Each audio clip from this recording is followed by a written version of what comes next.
Here are my life lessons for today, or wisdom. Okay.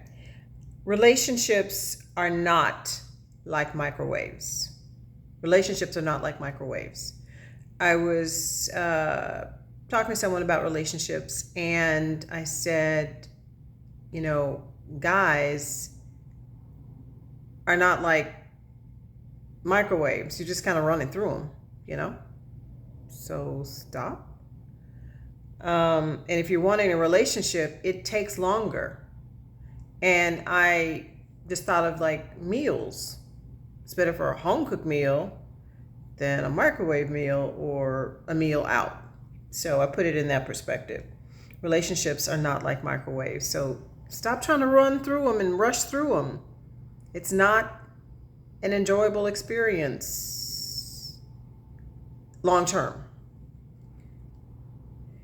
The other thing is deal breakers. Have a list. If you're looking for someone, have a list of things, qualities. It's best to do this when you're not in a relationship because then you're more honest. But write down all the things that you want in a person.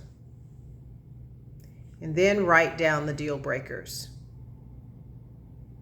And, you know, a deal breaker is that thing that you absolutely do not want. Okay, some guy who lives at home with his parents or his mom.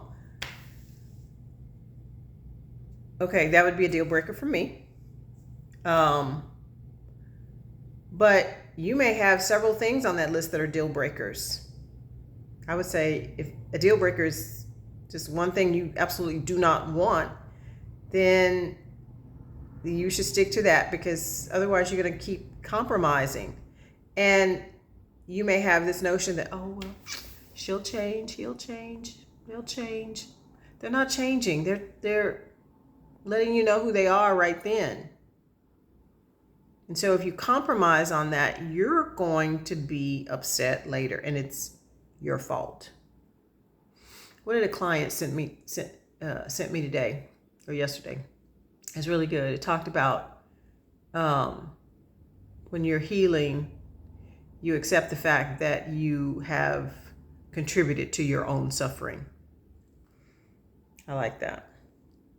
And the last thing that I've been working on, because I've been trying to memorize scripture more.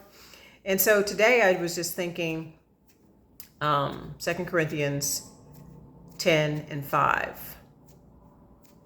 And it is cast down imaginations. And so I thought, cast down imaginations, and every high thing that exalts itself against the knowledge of God, and take into captivity every thought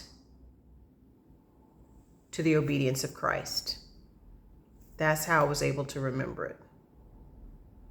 I put it into action. And it worked. I'm going to try that for more scriptures so that I can memorize them. Those are some of the things I learned today. I was sharing also with my daughter Hunter. I found this pregnancy diary that I kept, and I remember carrying it around with me all the time. And I was sharing some of the things that I'd written down then.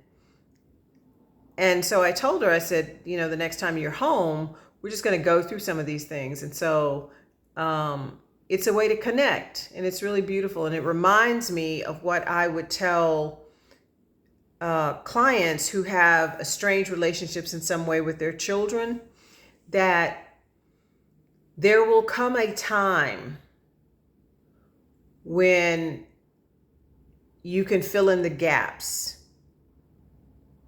of that estrangement.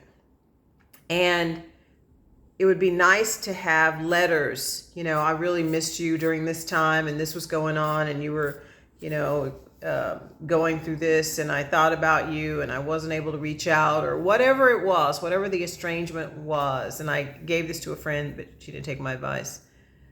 She probably wished she had.